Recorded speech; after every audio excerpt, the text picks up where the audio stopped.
এবার কসবা কাণ্ডের ছায়া উত্তর দিনাজপুরেও। ক্লাস 5-এর এক নাবালিকা ছাত্রীর শ্লীলতাহানির অভিযোগে অভিযুক্তের দোকানে আগুন লাগিয়ে দিল উত্তেজিত জনতা। এই ঘটনায় এলাকায় ব্যাপক উত্তেজনা ছড়িয়ে পড়ে। ঘটনাটি ঘটে উত্তর দিনাজপুর জেলার ডালখোলা থানার সূর্যাপুর এলাকায়।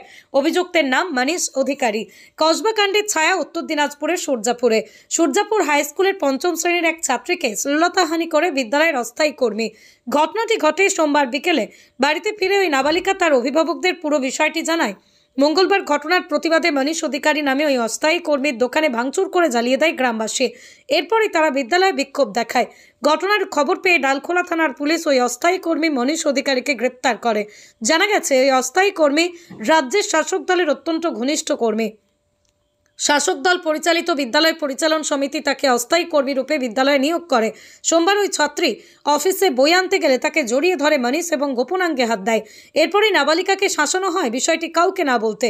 তাকে পরীক্ষায় ফেল করিয়ে দেওয়া হবে। এদিকে বিদ্যালয় পরিচালন সমিতির সভাপতি আবুল কালাম আজাদ বলেন, আমরা ওই অস্থায়ী কর্মীকে বিদ্যালয় থেকে বের করে দিয়েছি।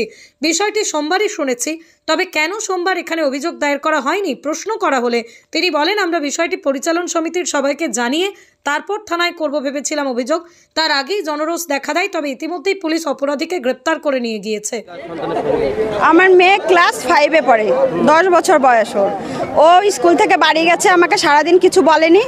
সন্ধ্যার পরে আমাকে বলেছে, মা এরকম আমার স্কুলে এরকম আমি ডায়েরি আনতে গেছি, ওখানে একজন মনীষ আছে, মনীষ কাকা বলে, ডায়েরি আনতে গেছি, আমাকে ডায়েরি দিতে বলে। আর একজনকে বলে কি যে এখানে তুমি সিল দিতে পারবে না, তাহলে ওর সঙ্গে আরেকটা বান্ধবী গেছিল, তাহলে ও দিতে পারবে, তুমি পারবে না দিতে।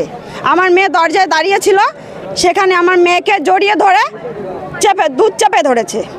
আর আমার মেয়ে কান্না করে বলছে ছাড়ো ছাড়ো, ছাড়ছে না। ভয় পেয়ে গেছে আমার মেয়ে। কালকে থেকে সারাদিন ভাত খায়নি, রাতেও ভাত খায়নি, সারাদিন কান্না করছে। আর মনে পড়ছে যে ওরকম করে জড়িয়ে ধরছে, আতঙ্ক হয়ে আছে ভয়ে আমার মেয়ে। ওর আমি শাস্তি চাই, বিচার চাই। দিদি, রাজ্যে একের পর এক জায়গায় এরকম ঘটনা, তারপরে দেখা গেল আপনার মেয়ের সাথে, কি বলবেন আপনি? কি দাবি জানাবেন রাজ্য? আমি দাবি জানাবো কি, আমার বিচার চাই, বিচার চাই, বিচার চাই। আমি বিচার ছাড়া কোনো কিছু চাই না। অভিযোগ করেছেন থানায়? না, থানায় আমি অভিযোগ করিনি।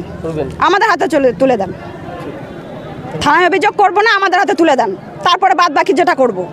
ম্যানেজমেন্ট কমিটির সম্পাদক বললাম যে আজকে আপনার স্কুলেরই এক যে ক্যাজুয়াল স্টাফ যার নাম মনীষ অধিকারী, তার বিরুদ্ধে এক নাবালিকা ছাত্রীকে শ্লীলতাহানির অভিযোগ উঠছে এবং এ নিয়ে কিন্তু অভিযুক্ত দোকান ভাঙচুর এবং জ্বালিয়ে দেওয়া হয়েছে। যারা অভিভাবক রয়েছে তারা স্কুলে সে বিক্ষোভ দেখাচ্ছে। এই পরিস্থিতি হলো কেন? কালকে একটা ঘটনা হয়েছে, একটা 6-এর মেয়েকে, ওই মেয়েটাকে একটু সেক্সুয়াল হ্যারাসমেন্টই বলবো, ওটা একটু ওরকম ওই টাইপের সেক্সুয়াল হ্যারাসমেন্টের কথা উঠে আসে। হেডমাস্টার বলে আমাকে কালকের ঘটনাটা, কালকে ওকে এখান থেকে সরাই দেওয়া হয়, স্কুল থেকে আমরা সরাই দিই। আজকে একটা পঞ্চায়েত সমিতি মেম্বারের সঙ্গে কথা হয়েছিল যে আজকে এই ব্যাপারটা একটাই বসে তারপরে ওকে আর কি করা যায়, যেতে পারে, সামাজিক যা প্যানিশমেন্ট থাকে কিছু যদি থাকে কারো।